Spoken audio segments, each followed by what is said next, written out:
Okay, so a quick video about using the UNI-T UT373 tachometer for anybody who might be interested in having it, and the problems that I have encountered with it. So here it is in the box as you get it. Once we come up, it comes with batteries, a length of reflective tape, and here is the unit itself.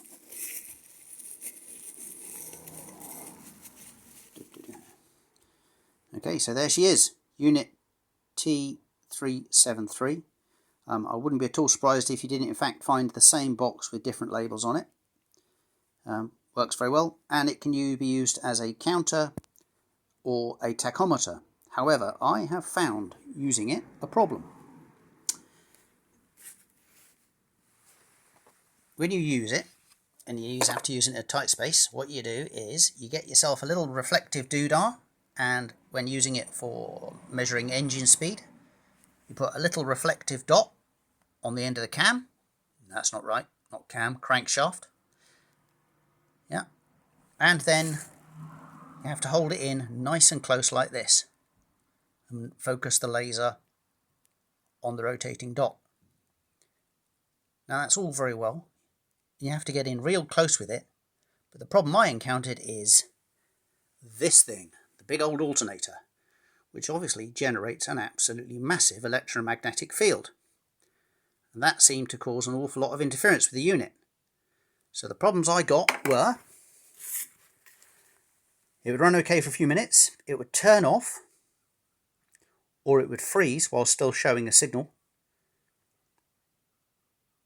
or the display would go blank and the laser would stay on. And I thought, oh damn, this thing's faulty. But when I messed around with it, I actually found out the answer, and here is another one which I have coated,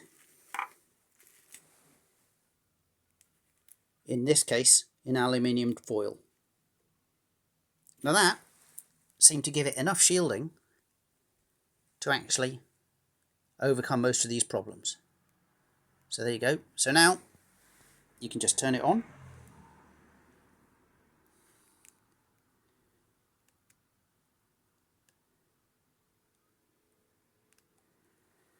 And at the moment it comes up in RPM, you can see it there. And I'm going to have to do this. You can see the laser dot here somewhere. There it is. Da, da, da. There's the laser dot coming off the end. You just point that at what you want. Now you can use it two ways. You can use it as a rev counter. There you go. If I go like that with my fingers, it'll sort of give you a steady sort of 11. Or you can push that one and it'll work as a counter.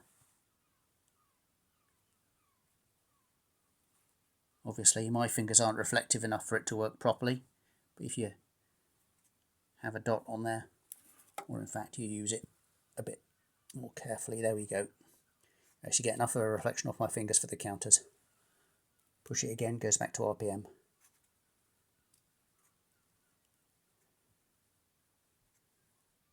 Like so. So all you now have to do is put your dot on your little white noggin at the end, set the engine, and off you go. And you will in fact get a result of how many revs. And it also holds last reading, you can see that. And that essentially is it. I'll just try and run it up so you can actually see it in operation.